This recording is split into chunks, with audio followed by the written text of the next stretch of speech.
租客唔交租，好多業主第一時間就係想換鎖，咁樣做係犯法㗎。千祈唔好自己換鎖，斷水斷電，搬走佢啲嘢，搞得唔好，你要賠錢俾個租客㗎。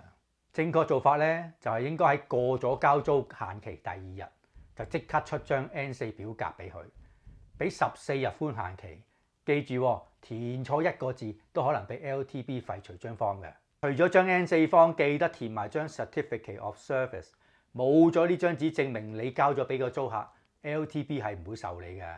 等峰哥提醒你，所有對話都要 screen capture，email 要留 record， 最重要係 digital paper trail 啊。點樣填 N4 form 先至最穩陣？ follow 我地產峰哥程序幫你執到妥。